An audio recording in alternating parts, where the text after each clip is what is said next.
balcanização da Rússia será um perigo maior. O maior interesse dos católicos no conflito Rússia-Ucrânia é a questão da conversão do velho Império dos Czares. Essa conversão só pode ser uma obra da graça e Nossa Senhora prometeu no contexto de Fátima que aquela nação, por fim, haveria de a Deus. Essa seria como que uma condição para o cumprimento da vitória do Imaculado Coração de Maria. Na chuva de informações sobre as destruições e mortes provocadas pela feroz invasão ordenada por Putin e a heroica defesa do povo ucraniano se filtram notícias que nos levam a considerar o futuro que se poderá definir em consequência da guerra. Por exemplo, Paul Krugman, Prémio Nobel de Economia e colunista do The New York Times, foi porta-voz de uma preocupação que se debate em profundos e poderosos cenáculos esquerdistas: a desintegração ou balcanização da Federação agressora em decorrência de uma derrota russa. Essa desagregação do mais extenso país da Terra poderia repercutir no mundo inteiro, espraiando a anarquia e ameaçando destruir a civilização de início na Europa e países asiáticos vizinhos. E poderia até outros continentes. Ataques contra centros de recrutamento em 2022. Nesse caso, a implosão da Rússia seria o estupim da demolição universal e final do que resta de civilização e de cristianismo, com a generalização de conflitos inauditos de violência inesperada. Como poderia vir hoje essa balcanização? Consideremos primeiro o mapa da Federação Russa, para o qual quase ninguém atina. Ela está constituída por 89 unidades federadas de 6 tipos. 21 repúblicas, que correspondem a áreas étnicas, culturais. 9 krais, unidades administrativas. 46 oblasts, idem. 2 cidades federais, Moscou e São Petersburgo. Um oblast autónomo, originalmente criado para judeus. 4 okrugos autónomos, povos étnicos siberianos. Cada dessas unidades tem autoridades próprias que, embora escolham, democraticamente, suas autoridades, essas na prática são nomeadas ditatorialmente por Moscou, fato que suscita mal-estar nas populações locais. Muitas delas conservam entre si ou em litígios internos, velhas ou novas reivindicações ou revoltas, herdadas de fatores históricos, do tempo dos czares, da opressão soviética ou ainda posteriores. Todas essas rachaduras tão variadas vinham sendo abafadas pela bota de Moscou. Agora, com o enfraquecimento da férrea ditadura de Putin em virtude dos insucessos na Ucrânia, essas velhas divisões voltaram à tona. De algumas temos notícia em Ocidente. A Arménia Cristã é uma república que não faz parte da Federação, mas virou protetorado e membro da Aliança Militar Internacional da Rússia. Ela rompeu com Putin e convidou tropas americanas para exercícios, e está em luta perpétua pelo território de Nagorno-Karabakh contra o Azerbaijão. O Azerbaijão é um país islâmico muito rico em petróleo, apoiado pela Turquia. As guerras vinham sendo abafadas pela presença militar russa, até que Azerbaijão invadiu o território disputado, fez explodir a base russa e obrigou a 100.000 arménios a abandonar o território. A influência russa como que não existe mais. Carélia, república fronteiriça com a Finlândia, onde a população de o tipo humano fino-hungárico e escandinavo foi suplantada por russos. Stalin e agora Putin acham perigoso que essa república da Federação renasça com suas peculiaridades culturais originais.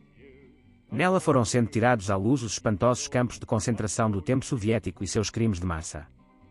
Putin interditou tirar a limpo os locais onde foram enterradas as vítimas. Os descendentes querem saber para dar um túmulo digno aos restos.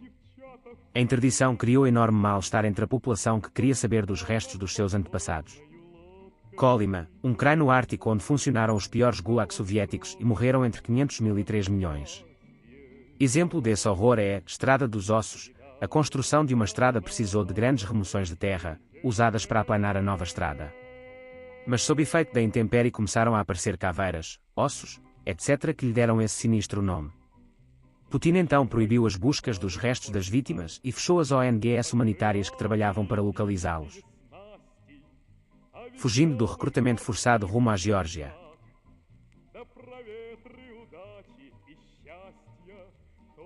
Chechnya, governada por Kadyrov, um ditador islâmico, fanático de Putin, que pediu usar a bomba atômica contra a Ucrânia.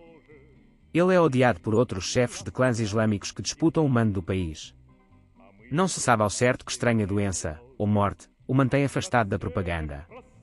Foi formado um governo checheno no exílio e uma unidade de combate islâmica luta na Ucrânia com a esperança de quem Putin invadir seu país à mão armada. Ingustia, com guerrilha e governo paralelo esmagados e formando um grupo de combate na Ucrânia. Voluntários russos anti-Putin em Briansk, Rússia.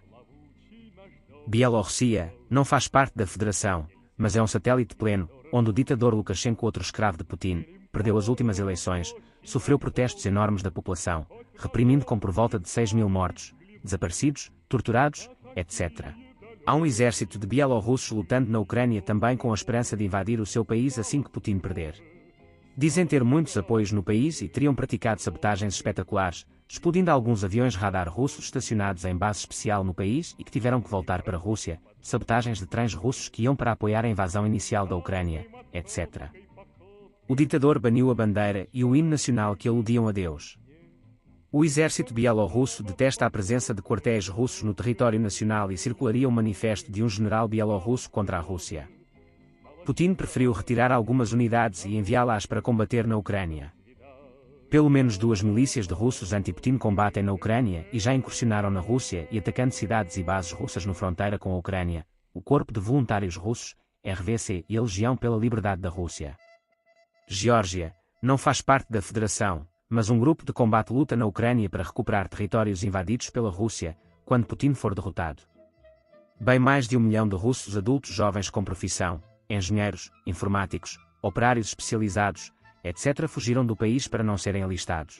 Filas imensas para abandonar a Rússia. Putin proibiu, mas muitos fugiram através das fronteiras com ex-países membros da URSS que deixam entrar apenas com RG, Cazaquistão, Geórgia, Mongólia ou onde não há controles como os bosqueiros da Carelia Finlândia. Putin exige que devolvam os russos fugitivos. Até uma afilhada de Putin fugiu a pé exibindo um passaporte israelense na fronteira da Lituânia.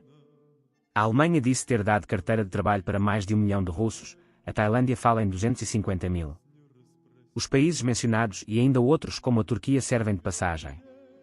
O recrutamento forçado gerou violências com mortos nos centros de alistamento atacados com molotovs e oficiais recrutadores baleados. Sabotagens com explosivos, aparentemente iniciativas individuais, acontecem por toda a imensa federação. A FSB, ex-KGB, chega de surpresa em fábricas, locais de trabalho, pede os documentos e obriga os que têm idade a subir em ônibus em regime de prisão até os centros para alistá-los para uma eventual segunda onda de 400.000 soldados.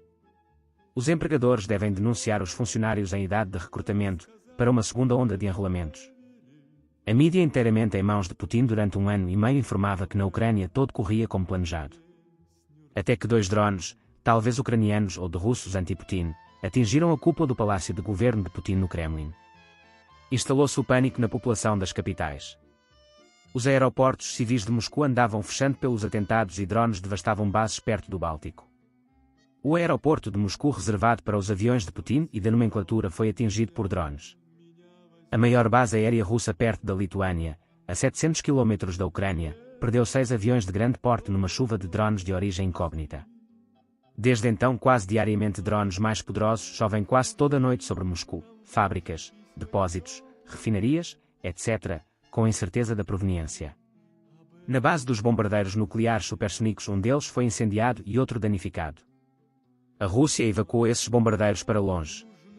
Grandes aviões radar estacionados na Bielorrússia foram danificados supostamente por partisanos bielorrussos inconformados.